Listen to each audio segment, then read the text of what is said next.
Chapter 9. The 7th Month, Identity Crisis. Naruto sat alone on the roof of Ino's apartment, staring out at the village bathed in the soft, golden light of the setting sun. The colors of the sky, warm oranges and deep purples, should have offered some comfort, but Naruto felt nothing. Instead, a cold, hollow emptiness gnawed at him from the inside. His body was almost completely foreign to him now. The transformation, nearly finished, had left him looking and feeling like someone else, like Ino. Every curve, every feature, every subtle detail had shifted to mirror her. His once broad shoulders had narrowed significantly, sloping into the feminine lines of his upper body. His arms, once muscular and defined, were now slender and smooth, lacking the strength they once held. His waist had tapered even more, accentuating the dramatic curve of his hips, which flared out in a way that felt utterly alien to him. Naruto's breasts, now fully developed, moved slightly with each breath, a constant reminder of how far the transformation had gone. They weren't large, but they were unmistakably feminine, soft and round beneath the fabric of the shirt he wore, which, like all of his clothes now, was designed for a woman's body. His thighs, too, had thickened, rounding out to match the shape of his hips and rear, which had become full and pronounced, much like Ino's. The last remnants of his old self, the whisker marks that had once defined his face, had almost completely disappeared. They were now faint shadows, barely visible unless someone looked closely. His skin, once tanned from years spent in the sun, had lightened to Ino's fair complexion, smooth and flawless. Even his fingers had changed, becoming more delicate, more graceful. Naruto's eyes, though still the same bright blue, were the only part of him that felt familiar. But even then, they were framed by long, feminine lashes, and his face had softened considerably, taking on Ino's heart-shaped features. His jawline was no longer strong and angular, but delicate and rounded. His lips, once thin and boyish, were now fuller, more expressive. He ran a hand through his long blonde hair, which flowed down his back in soft waves. The hair was lighter than his own had been, almost platinum in color, identical to Ino's. He had tried cutting it several times, but it always grew back within days, as if his body was determined to complete the transformation, no matter how much he resisted. Naruto's heart pounded in his chest, a mix of frustration, fear, and confusion swirling inside him. He had been fighting this for so long, but now it felt like a losing battle. The physical changes were one thing, but the emotional toll was becoming unbearable. He didn't know who he was anymore. Every time he looked in the mirror, he saw someone else staring back at him. And it wasn't just the way he looked. His emotions had changed too. He was more sensitive now, more introspective. Things that wouldn't have bothered him before now made him feel vulnerable. He hated it. He hated how much he had come to rely on Ino, how his once unshakable confidence had crumbled into something fragile and uncertain. He closed his eyes, trying to block out the overwhelming flood of emotions that threatened to drown him, but it was no use. The doubt, the fear, the anger, they all crashed over him in waves, and no matter how hard he tried to push them down, they kept rising back up, stronger than before. Am I still me? The question escaped his lips in a whisper, fragile and broken. He didn't know the answer anymore. The sound of the door opening behind him pulled Naruto from his thoughts. He didn't have to turn around to know who it was. Ino's presence was familiar, comforting, but also a reminder of everything he had lost. She had been the one constant in his life over the past 7 months, the one person who had stayed by his side, even as his world fell apart. Ino walked across the roof, her footsteps soft against the tiles. She sat down beside him, the warmth of her body a quiet reassurance in the cool evening air. For a long moment, neither of them spoke. They simply sat together, watching the sun dip lower on the horizon. Finally, Ino broke the silence. "You've been up here all day." Naruto swallowed hard, his throat tight. "I needed to think." Ino nodded, her gaze focused on the horizon. "What are you thinking about?" Naruto hesitated, his hands clenching into fists in his lap. He didn't want to say it. He didn't want to admit how lost he felt, how scared he was of losing himself completely. But he knew Ino could sense it. She always knew. "I don't know who I am anymore," Naruto finally whispered, his voice trembling. "I look in the mirror, and I don't see myself. I see you." Ino turned to face him, her expression soft but serious. "Naruto, you're still you. No matter what you look like, you're still Naruto Uzumaki." Naruto shook his head, frustration bubbling to the surface. "How can you say that? Look at me. I know I'm not me anymore. I'm I'm becoming someone else."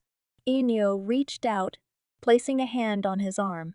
"You're not becoming someone else. No. No. You're still the same person inside. Your heart, your spirit, everything that makes you you, none of that has changed." Naruto's chest tightened, his emotions swirling in a confusing mix of anger and despair. "But what if it does change? What if I wake up one day and I'm not Naruto anymore? What if this person I'm becoming takes over?" Ino's grip on his arm tightened, her voice firm but gentle. "That's not going to happen. You're stronger than this. No. No. You've faced worse than this before, and you've come out the other side. You're still in control." Naruto turned to look at her, his blue eyes filled with fear. "But what if I'm not? What if I don't want to be me anymore?" The words hung in the air between them, heavy and painful. Naruto hadn't meant to say it, but once the words were out, he couldn't take them back. He had been fighting this transformation for so long, but part of him was exhausted. Part of him just wanted to give in, to stop fighting, to let go. Ina's expression softened, her eyes filled with understanding. She leaned in closer, her voice barely above a whisper. "No, Naruto, it's okay to feel overwhelmed. It's okay to feel scared. But don't give up on yourself. You're still the same person who fought for this village, who saved all of us. That hasn't changed." Naruto stared at her, his heart aching. He wanted so badly to believe her, to believe that he was still the same person, that he could come out of this somehow still whole. But it felt like every day, a little piece of him slipped away, replaced by someone he didn't know, someone he wasn't sure he wanted to be. I don't know if I can keep fighting this. Ino, Naruto admitted, his voice breaking. "I'm so tired." Ino nodded, her hand still resting on his arm. "I know you are. And I'm not going to pretend like I understand exactly what you're going through, because I don't. But I do know that you don't have to go through this alone. I'm here, and I'm not going anywhere." Naruto's eyes filled with tears, and he quickly wiped them away, embarrassed by the sudden flood of emotion. But Ino didn't pull away.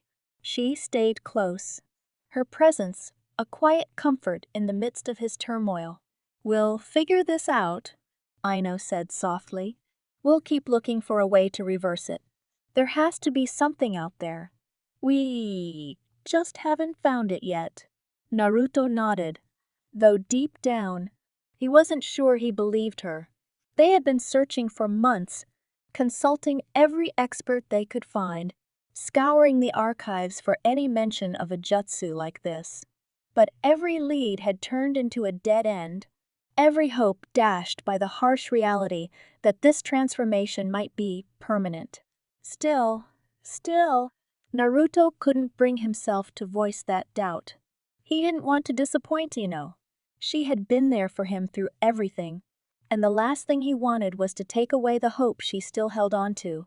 For a while, they sat in silence, the only sound the soft rustling of the wind through the trees and the distant hum of the village below. Naruto closed his eyes, leaning into Ino's warmth, letting himself take comfort in her presence. But even as he sat there, the fear gnawed at him. What if this was it? What if there was no going back? The next morning, they made one last attempt. Ino had arranged for them to meet with an elder from a distant village, someone who was said to have knowledge of ancient and forgotten jutsu. It was a long shot, but at this point, they were willing to try anything. They traveled together, the journey taking them deep into the mountains, far from Konoha. The elder's home was a small, humble cabin nestled in the woods, surrounded by towering trees and a peaceful stillness that felt almost otherworldly. The elder, a woman with kind eyes and a serene presence, welcomed them inside. She listened carefully as Naruto and Ino explained the situation, her expression thoughtful and calm. When they finished, the elder sat in silence for a long moment, her eyes studying Naruto with a gentle but penetrating gaze.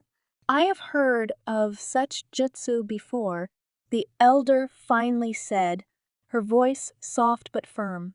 "But they are ancient, and the knowledge of how to reverse them has been lost to time. I'm afraid there is no easy solution." Naruto's heart sank, the small flicker of hope he had been holding on to extinguished. He had expected this answer, but hearing it from the elder, someone who had lived for so long, who seemed to know so much, made it feel final. Ino, however, refused to give up. "There has to be something we can do." The elder smiled sadly. "I'm afraid that sometimes the only way forward is acceptance. The jutsu you speak of is not just a physical transformation. It affects the very essence of a person. The more you resist, the harder it will be to find peace. But if you can learn to accept it, to embrace who you are becoming, you may find that the change is not as frightening as it seems." Naruto's chest tightened at her words. Acceptance. It was the one thing he had been fighting against for so long. But now, hearing it from the elder, it felt like the only option left. After they left the cabin, the journey back to Konoha was quiet.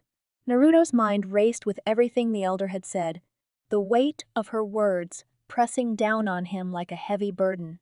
Could he really accept this? Could he embrace who he was becoming? As they walked, Ino reached out, taking his hand in hers. She didn't say anything, but the gesture was enough. She was still here. She still believed in him. And maybe, just maybe, that was enough.